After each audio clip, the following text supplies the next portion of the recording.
Request acknowledged. The metal ball says, yeah, the overseer realized that Aiden knows that there's a listening device here. Request acknowledged. The metal ball says, please stand by. The overseer protocol will be initiating shortly. I don't get it. Is this happening right now or is this a recording? Looks like the overseer isn't the only one who knows where the listening devices are. Aiden sure isn't hiding the fact that he's constantly watching us, is he? I'm gonna go with looks like the overseer isn't the only one who knows where the listening devices are. I mean, the third option is also pretty good.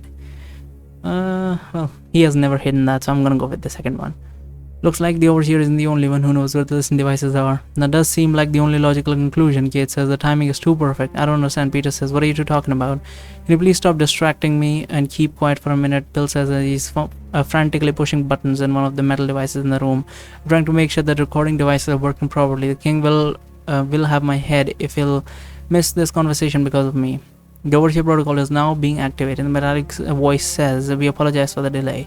Oh, it's no problem, Aiden says in a calm voice. Take all the time you need. After a few moments of silence, you hear the metallic speak again, but this time it is using more inflections in his tone, making it sound somewhat more similar to what a human voice would normally be like. Interesting, the overseer says. From analyzing logs of this unit, it would appear that you did not simply arrive in this place by chance, but that you went out of your way to bring this unit in the empty corner of the deserted cellar. Is that correct? Yes, Aiden said. I felt that the air here is so much pressure compared to the rest of the castle. Wouldn't you agree?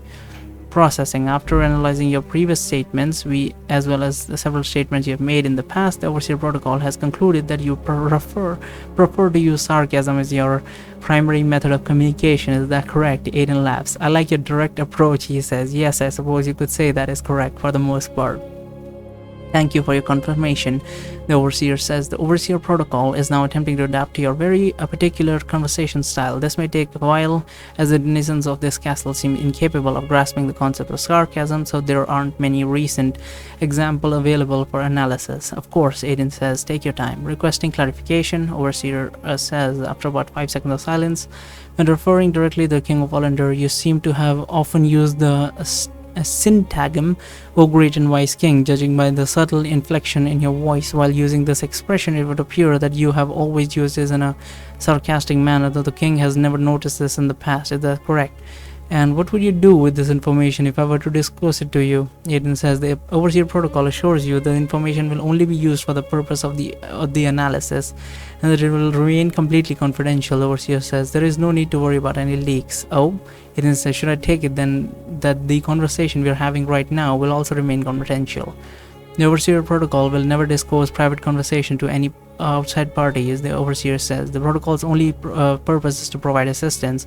However, it should be stated that the overseer protocol cannot control the flow of information that may result from anyone who might be listening in on this conversation at this very moment. That is not a problem, Aiden says. Also, the answer to your initial question would be yes. Thank you for your input, the overseer says. The overseer protocol now has sufficient data to be able to properly understand your method of communication. Please state your query. Very well, Aiden says. Then I would like to start with the direct question. How much do you know about what's going on in the city exactly? Question unclear, the overseer says. Unfortunately, the overseer protocol cannot provide you with the correct answer if your question is too vague. Please rephrase your previous query. Is it really unclear though, Aiden says, or are you simply avoiding answering my question on purpose? As far as I am aware, your intelligence should go far beyond that of a simple machine. Surely you should have at least some idea what I'm talking about, shouldn't you? The protocol does have a few theories regarding the intent behind your question, the overseer says. However, it would be preferable if you provide more details so that the answer should be more accurate. In that case, I will give you a hint, Aiden says. I'm referring to the more hidden aspects of how this city is being run, the kind of people that are only known by the people in charge of the kingdom, the types of things that are of a particular questionable morality. Does that help you get a better understanding what I mean?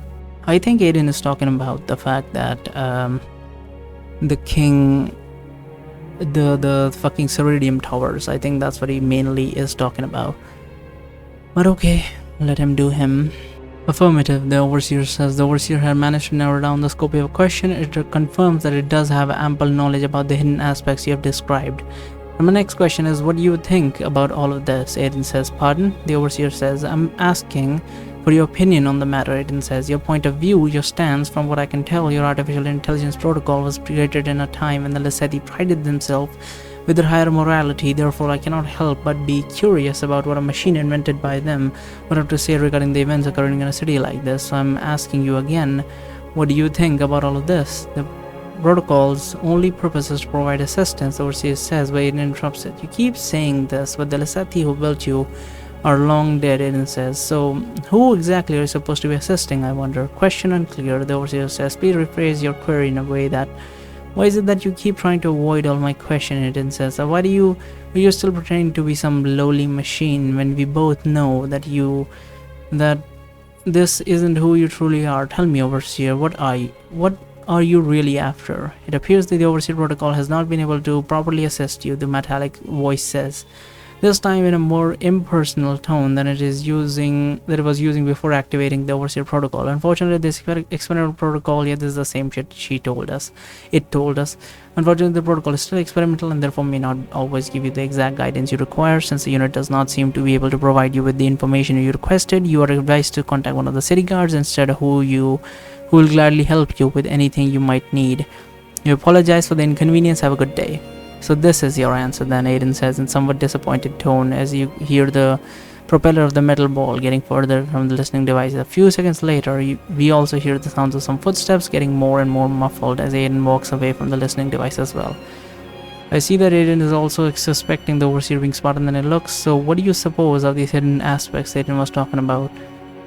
Why do you suppose the overseer was so evasive? Obviously, he doesn't want to reveal it. I see the Aiden is also suspecting the overseer of being smarter than it looks. Probably is a safe bet to assume that the overseer is hiding something at this point, Eluna says. With a little luck, I almost read with a little fuck.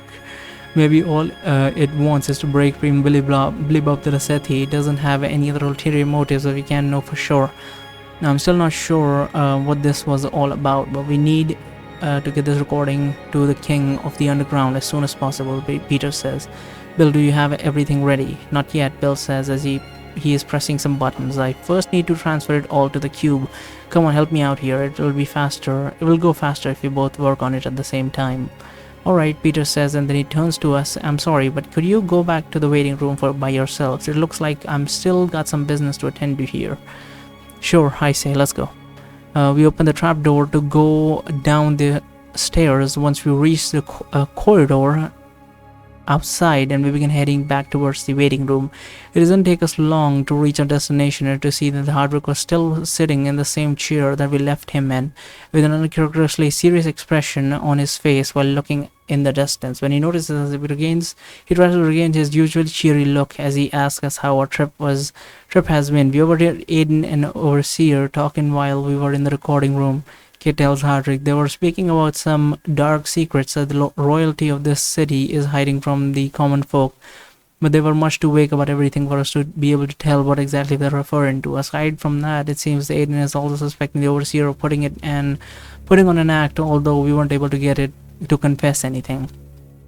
So you just happened to overhear a conversation between these two, but you were passing by, Hardwick says. It wasn't a coincidence, I tell him. Aiden detected us with his magical sense and he immediately lowered one of the green-eyed metal ball into place. But he knew that there was a listening device. He wanted us to hear the conversation. Hardwick says. So whose side do you think Aiden is on right now?